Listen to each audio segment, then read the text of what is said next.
So you've just gotten your UK visa approved. Congratulations, right? I'm very sure that you are excited about it, but in this video, I'm going to be showing you guys the things that you need to do before you pack your bags and start heading to the UK so you don't have any issues, right? That's what I'm going to be doing in today's video. So the first thing you need to do is actually book your flight, right? So you have a couple of options. Probably when you are applying for a visa, you booked a flight that you didn't pay for. Right now is the time to book a real flight and you have to pay for it. And I'm going to be showing you how. Now, if you go to a website like Wakana or go to the airline website directly, right, that's what I used to do, go there and book these flights directly, right? But recently I was looking for a flight because I'm actually heading to Canada next month, right? I was looking for a flight and all the flights I was seeing, they were very expensive. From Wakana to Travelstart to all of these platforms, I tried them, right? They were expensive. Even the airline websites, right? The flights were expensive. Give me the phone number of a flight consultant, and this is the flight that she booked for me. This is it right here. Booking has been created, and this is her address, JKG Travel and Tours, and this is her email address, right? So of course her number is showing on the screen right now. So give her a call, tell her that you are from Gerald, right, and that you want to book a flight, and she's going to give you the best deal. And one of the things that she does is that she will make sure that you don't miss your flight, because she has a schedule. Her staff will call you and say that your flight is so and so time, and they're going to check you in online, right, and all your luggages. Their service is seamless. That's the first thing you need to do. So book a flight, right? This flight, I'm traveling to Canada and I'm going, this is Lufthansa of course, so I'm traveling through Germany, right? I'll get to Frankfurt, then from Frankfurt I will head to Toronto, right? Coming back is going to be the same thing. There was a flight that I found online. It was a 16 hours layover. So I will leave Nigeria, I will stay for 16 hours in Morocco, Royal Air Morocco. Then I will now, after 16 hours, I'll now start going to Canada.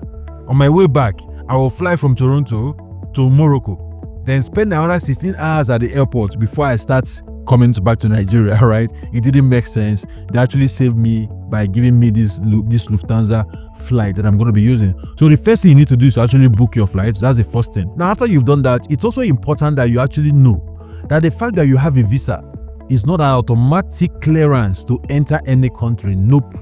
Right?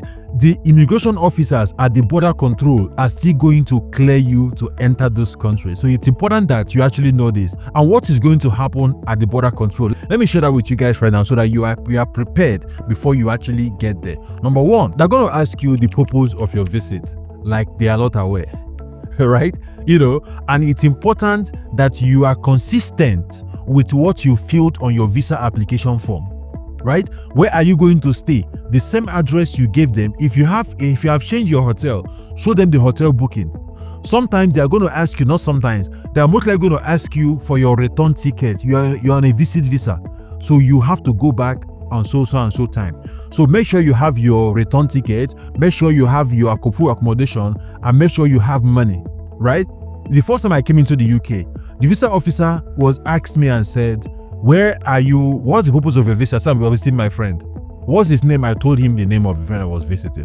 Where does he stay? I took my phone and showed him the address. How are you going to get there? I said, I'm going to take Uber. He said, Uber is very expensive. I said, I have money. Do you have enough money? I'm like, I didn't understand, but I looked at him like, what are you talking about? Right?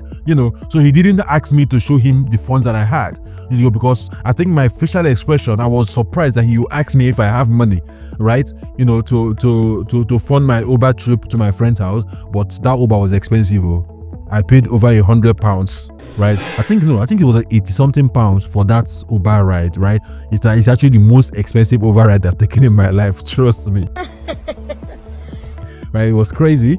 Okay, so you need to be prepared to answer all of these questions, right? And sometimes they're going to take you for secondary inspection if you falter in anything, to go and research more, right? Maybe call your friend. Are you expecting this person? So you need to be prepared, of course, right? Now, immigration officers have every right to go through your phone, right? So please do not keep anything incriminating inside your phone. WhatsApp that you're going to be getting a job when you get to the UK, you're not supposed to work. So if that kind of message is seen on your phone, you're going to be turned back at the border instantly. So it's important that you actually pay attention to this. Now, it's also important that you ensure that the name on your visa sticker matches the name on your passport. Very important. Now, also confirm the validity of that visa. the date of validity and the expiration date of that visa so that you do not overstay your visa. Very important. Also, verify the visa category.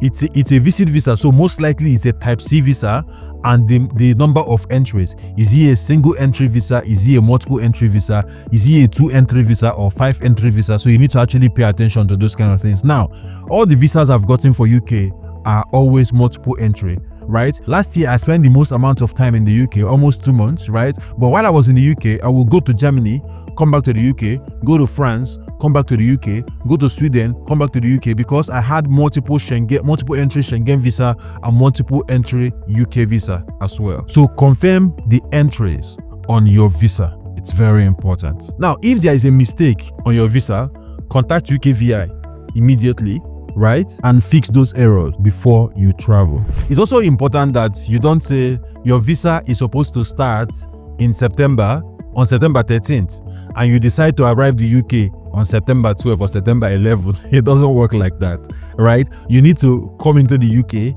in this space provided. Your visa starts on this date and expires on this date, so you need to come into the UK within that time frame. It's also important that you make sure that your return date is before your visa expiration. I've seen people overstay their visas on that they didn't plan to overstay, right? You know, your visa is expiring on the 13th and you booked your flight for that 13th or 12th, right? And there is a cancellation of flights or whatever. You now have to go back and sleep and now travel the next day. That's a 1 day overstay, right? So it's important that you pay attention to things like this. I've actually seen it happen to somebody that I know. It happened to him, and the next time he applied, they referred that overstay. It wasn't UK actually, it was South Korea that it happened to him. Right, South Korea told him that he overstayed, so they refused his visa for the next time he applied. So pay attention to things like that. So if you are staying with friends or family, confirm their address, right, and make sure you have that address. Just like I told you guys, I had to show the address, right? If you are staying at a hotel or Airbnb, keep your confirmation handy, because they are most likely going to ask you for that confirmation, especially when it is your first time at the border control. UKVI is going to ask you that. UK Border Force is going to ask you that, right? And when UK Border Force asks you a question, please answer confidently. So the last time I was in the UK, the young man that was attending to me, he asked me and said, what do you do for work? I said, I make videos on YouTube.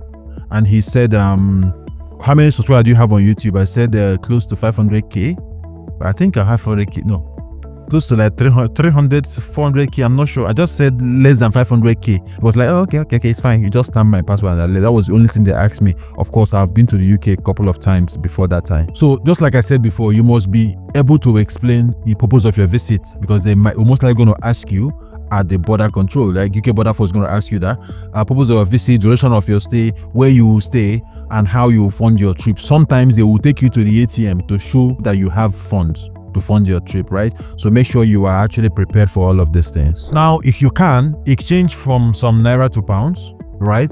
I made the mistake the first time I entered the UK that I got to the UK and I went to withdraw pounds. I had my dollar card. I went to go and withdraw pounds, right? When I was trying to book Uber, and I discovered that I couldn't book Uber.